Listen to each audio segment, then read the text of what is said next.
Alright, so we're going to go over the creation of Yellowstone National Park and its effects on preservation and conservation for the environment. So the park is mostly inhabited by grizzly bears, cougars, wolves, and herds of bison and elk. It also includes a variety of geothermal features, waterfalls, and geysers. A few specific features include the Old Faithful geyser, Yellowstone Lake, one of the largest high elevation lakes in North America, and Yellowstone Caldera, the largest supervolcano in North America. The park is mostly in Wyoming, but there are also small portions extending to Montana and Idaho, and it covers around 2.2 million acres. So it's significant because it's the first national park in the U.S. It's also generally considered the first national park in the world, with its creation helping to change viewpoints and generate public support and interest for conservation efforts. So it also paved the way for conservation not just in the U.S. but also worldwide. All right, now we're gonna go over its creation. So Ferdinand V. Hayden was the first to explore the region in a government-sponsored expedition, and he launched the Hayden Geological Survey in 1871. So Yellowstone had been previously explored, but this was mostly by mountain men and trappers, and because of this, they were seen as unreliable sources. And you can see there's a couple. I have a couple quotes here. So they describe quote boiling mud, steaming rivers, and petrified trees. And John Coulter, a member of the Lewis and Clark expedition, also described an area of quote fire and brimstone that led to the region being known as Coulter's Hell. So these were pretty outlandish claims that led to these reports being dismissed as myths at the time. So Hayden would compile a comprehensive report that would help get Yellowstone removed from public auction. A part of this was he brought a photographer, William Henry Jackson, and also the painter Thomas Moran, and they were able to bring back large scale pictures, paintings, and sketches that would create increased interest in Yellowstone. Hayden was also an enthusiastic supporter of national parks, and he was part of the push for creating Yellowstone. Uh, he believed in, quote, setting aside the area as a pleasure ground for the benefit and enjoyment of the people, and also warned that there would be those that would come and, quote, make merchandise of these beautiful specimens. And another one of his quotes that helped create the park was he would say, quote, we pass with rapid transition from one remarkable vision to another, each unique of its own kind and surpassing all others in the known world. The intelligent American will one day point on the map to this remarkable district with the conscious pride that is not its parallel on the face of the globe. So these helped to capture the public's imagination, which also created support and interest in the national park system and Yellowstone. And on March 1st, 1872, President Ulysses S. Grant would sign the Act of Dedication that would create Yellowstone National Park. So there was some pushback against the park, though. Some of the locals feared that it would limit regional development by prohibiting resource development or settlement within park boundaries, and local entrepreneurs also advocated reducing the size of the park so that mining, hunting, and logging activities could be developed. Numerous bills were introduced into Congress by Montana representatives who sought to remove the federal land use restrictions, and so there was some pushback, but overall the park was able to remain the same just because of how much support there was for it in Congress due to Hayden's reports. Nathaniel Langford would be appointed as the park's first superintendent in 1872. He was part of the original Hayden expedition, and he would serve for 5 years. However, he was denied a salary, funding, or staff, which meant he was unable to properly develop or protect the park. There's also little formal policy or regulations giving him legal methods to enforce protection, and this meant that Yellowstone was vulnerable to poachers and vandals. Langford would be forced to step down due to political pressure in 1877 and would be succeeded by Norris. Congress would authorize appropriations to protect, preserve, and improve the park in 1878, which would be under Norris. So he was basically allowed to construct roads, build a park headquarters at Mammoth Hot Springs, and also hire the first gamekeeper. Norris would also constantly explore the park, which had significant geographical knowledge of the region. However, he would be removed from his post in 1882. There'd be another three superintendents after him, but they were all ineffective, which would lead to the U.S. Army taking control in 1886. They were much better at protecting the park, but still faced threats from poachers and could do little to stop them. An example of this is in 1894 when soldiers arrested a man named Ed Howell for slaughtering bison in Pelican Valley. However, the maximum sentence they could issue was banishment from the park, so they couldn't really do much to stop him.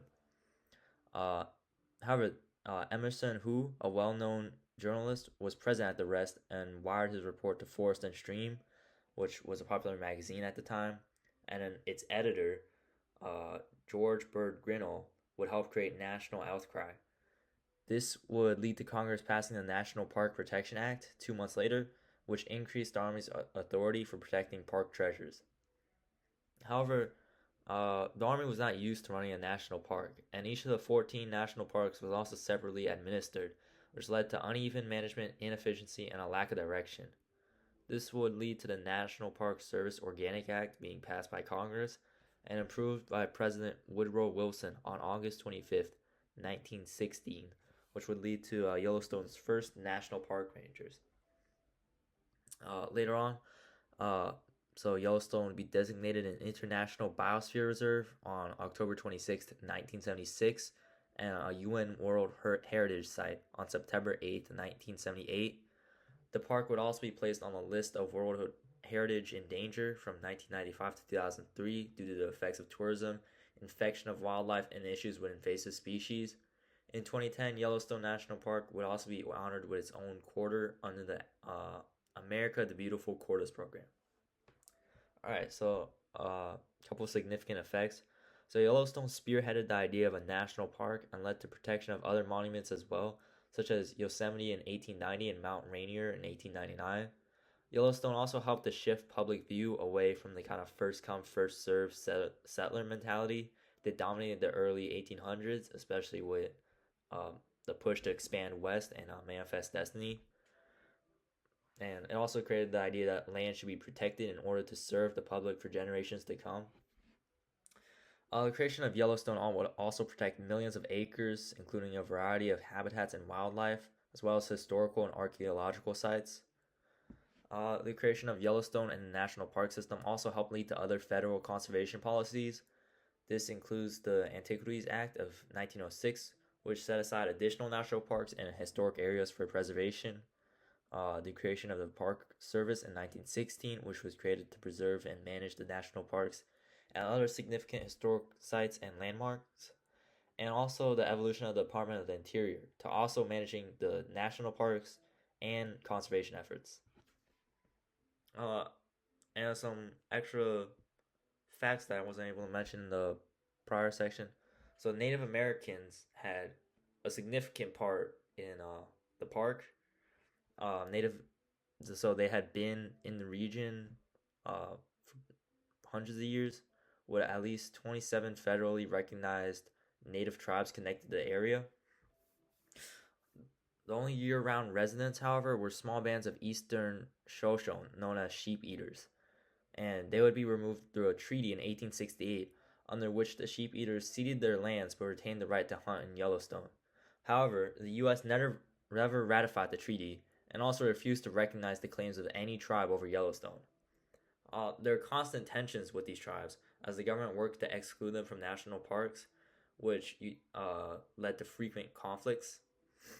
To reassure the public, the Superintendent Norris, he would perpetuate the myth that Native Americans feared the geothermal features in the park and avoided the area, even though this wasn't really true, and there's no evidence that Native Americans were ever scared of the geysers. Another significant event with Native Americans was when the Nez Perce band, led by Chief Joseph, which numbered about 750 people, passed through Yellowstone in 1877 while being pursued by the U.S. Army after the Battle of Big Hole. They had mixed reactions to tourists, and 9 park visitors were briefly taken captive. Despite assurances by Chief Joseph and other chiefs that no visitors would be harmed, 2 were killed and several were wounded. After the Sheep Eater Indian War of 1879, Norris would build a fort to prevent Native Americans from entering the national park. Additionally, Yellowstone also was heavily influenced by railroads and automobiles. So the Northern Pacific Railroad built a train station in Livingston, Montana in 1883 to connect the line with Yellowstone, and this would vastly increase visitation from 300 in 1872 to 5,000 in 1883. Automobiles also helped vastly increase visitation with 1,000 entering the park annually by 1950, 15, following increased road and railroad development.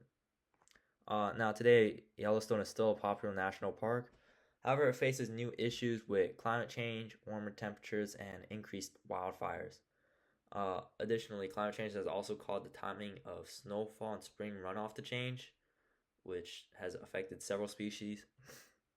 It also faces threats from invasive species, which is especially significant for native species such as the cutthroat trout, which are the dominant native species and vulnerable to non-native fish such as the rainbow trout. There's also new pressure from tourism as Yellowstone has increased in popularity, becoming an international tourist destination, and this has created a need for change in park management in order to adapt to changing conditions. And then another fun fact is that in the 1920s, Yellowstone actually allowed visitors to feed bears from their cars, and this was like a attempt to increase tourism. However, the bears gradually started forgetting how to hunt and started over relying on people, and there were also a couple minor accidents involving the bears, so they had to change that. And that's it. Thank you.